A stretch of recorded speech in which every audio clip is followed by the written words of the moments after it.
I stayed up until 2 a.m. last night beating this game. Alright, just letting you know right off the bat, this is going to be a spoiler-free review. I will not be spoiling the story of this game in this video. Some gameplay things that I didn't see in any of the trailers, yeah, I'm probably going to talk about those. But story-wise, no spoilers here, so you're safe. Okay, more Star Wars.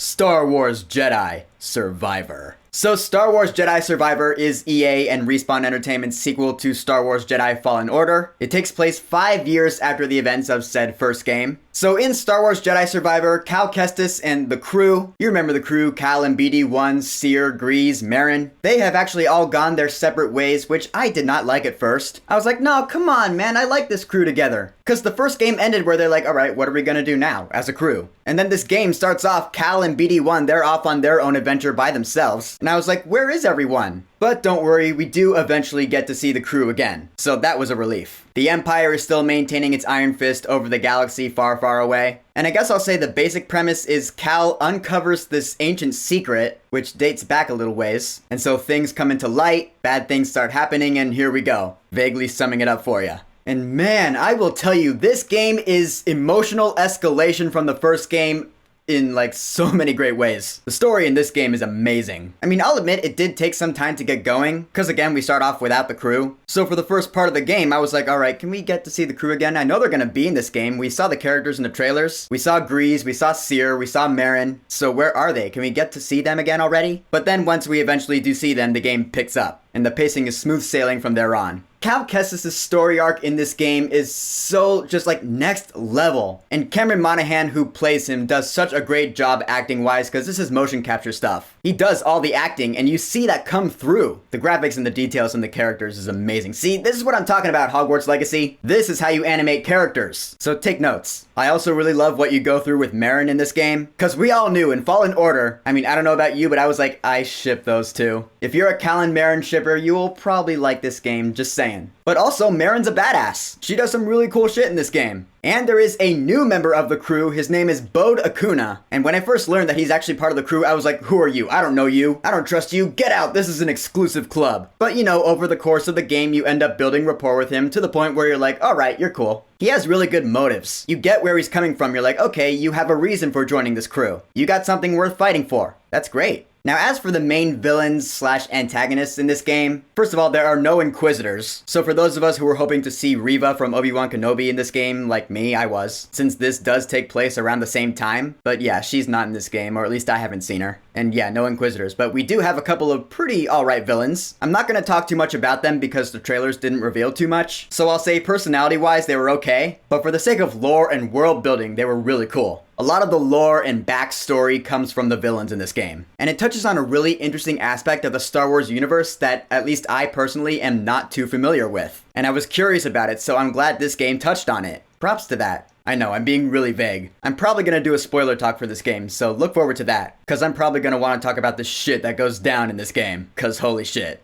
I do love the fact that we have battle droids in this game. Yeah, you would think this taking place in the Imperial era, that battle droids are just, they're out of commission. But one planet you go to, there's a villainous group called the Bedlam Raiders. They're a big part of the game. And they have reprogrammed these Clone Wars era battle droids to work for them. And so you're taking on battle droids, which means yes, the battle droid humor is back and it is hilarious. I found myself cracking up at these battle droids numerous times throughout the game. I really gotta commend whoever wrote that stuff, cause I was dying laughing. Oh, what, the graphics? Oh yeah. I am so happy that I have a PlayStation 5 now, because my PC, and by PC I mean my Mac, which doubles as a PC, would not have been able to handle this game. Lightly put, this is one of the most cinematically beautiful games I have ever played in my life. Period. And I played it in that high performance mode at the 30 frames per second as opposed to the 60 frames per second mode, because I really wanted to experience it in 4K and I have no regrets. Just all the details in the landscapes, oh my god. And it's not just all the fine little details in the ground and the pebbles and everything, but just the design of the stuff you see in space, the planets and the ships and the character details and the pores in people's skin. Each of the individual hairs on Cal's face and head. It looks so amazing. You talk about some uncanny valley shit right here. Again, that motion capture, that's how you do it. After that, we get to the gameplay, and the gameplay is also fantastic. I love the fact that we actually got to keep some stuff that we earned in the first game. We don't have to re-earn it again in this one. Like the fast climbing, we start off with that, that's great. The double jump, we start off with that, that's great. But then there are a whole bunch of new mechanics that are introduced in Star Wars Jedi Survivor that were not in Fallen Order. One of the most prominent ones is the new different lightsaber builds. Cause you know in the first one you had single blade and double bladed, but it was essentially just one build and one skill tree you could learn with different stuff you can do. And you just decided whether you wanted to use a single blade or a double blade. In this one you have 5 different skill trees of different lightsaber builds you want to use. You got the single blade, you got the double blade, then you have the dual blade, and then 2 more that you get that I guess I don't want to spoil for you. And you have more new different lightsaber colors to choose from. So for me, what I stuck with was I went with the dual blade white lightsabers. Why? Cause Ahsoka Tano style, baby! Thank you, Star Wars Jedi Survivor, for letting me emulate my inner Ahsoka. Cause that was awesome. And also allowing me to have my BD1 look like this. That is pristine!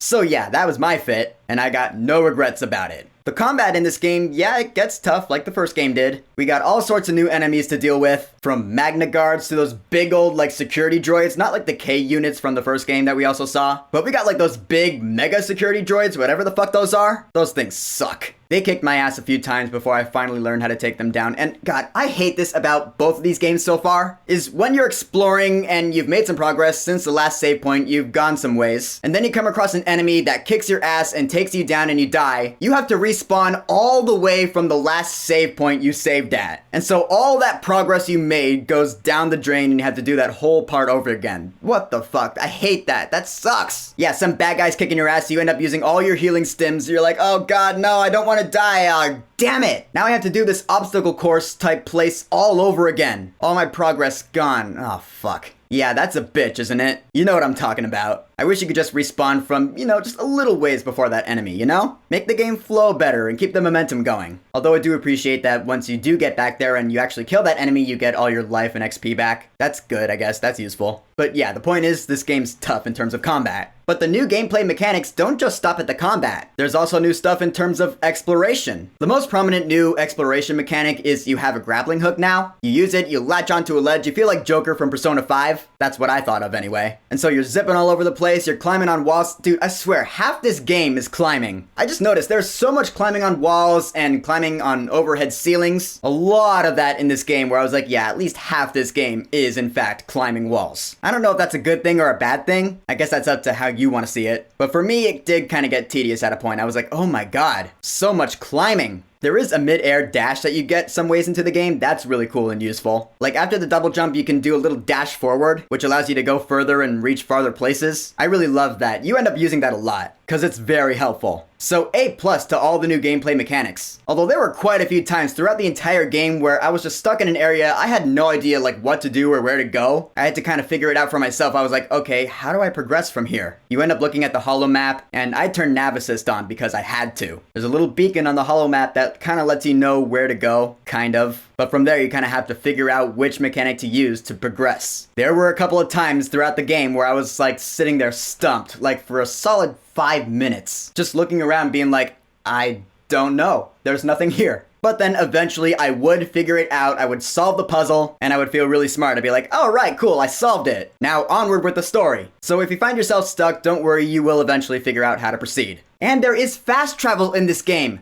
Thank God! Because that was the unanimous complaint about Star Wars Jedi Fallen Order, is that there was no fast travel. You went all the way out there, you have to go all the way back to the Mantis on foot. In this game, meditation points, save points, they're now fast travel points as well. So awesome, you go all the way out there, you do some story, then you want to go back to the Mantis, just find the nearest save point, you can go right back to the Mantis. Awesome! Thank you, game devs, for that. Seriously, why didn't you think of that in the first game? That sucked. So I'm really happy we have it here now. And alright, I guess that just about covers gameplay. So I've talked about the story, I've talked about some of the characters, I've talked about the graphics, I've talked about the gameplay. I guess lastly, let's talk about the music. The score in this game, from what I noticed anyway, isn't too different from that of the first game. I do really like that new theme that was written for the series. Those opening logos when you start off the game, they're the same as in the first game, and it's the same music too, so it gets you right back into the mood. It's like riding a bicycle, you never really forget. You're like, yeah, that's right, I'm back in Star Wars Jedi. And the music actually incorporates some Star Wars themes like the first game did. Not gonna tell you what or when, but it works really well. So in the end, Star Wars Jedi Survivor is escalation from Fallen Order in every way, shape, and form. Graphically, emotionally, especially emotionally, dude. This really is like Empire Strikes Back in terms of escalation. Fallen Order, we got to know the characters and the vibe that we're going for. Now in Survivor, all the characters are just in a super dire situation. Loyalties and moralities are tested, and you are super invested. It just grips you. It's like, oh yeah, alright, I'm into this. I can't wait to do New Game Plus and watch the story again because it is worth it. I gotta do it. If for nothing else, to see all the cool little new perks that come with it. And I can't wait to see what happens next in the third chapter. Cause yeah, I did hear that they are planning on making this a trilogy. Which, dude, holy shit, if they stick the landing on chapter 3, this could very well be the best Star Wars trilogy since the OG. Hands down, and that would be awesome. And I got to be a part of that, that's sweet. Have you played this game yet? Why haven't you played it yet? Play the Star Wars Jedi games, they're awesome. So, Star Wars Jedi Survivor. Have you played it yet? What are your thoughts on it? Whatever you think, go ahead and leave a comment. And of course, thank you for subscribing. Peace!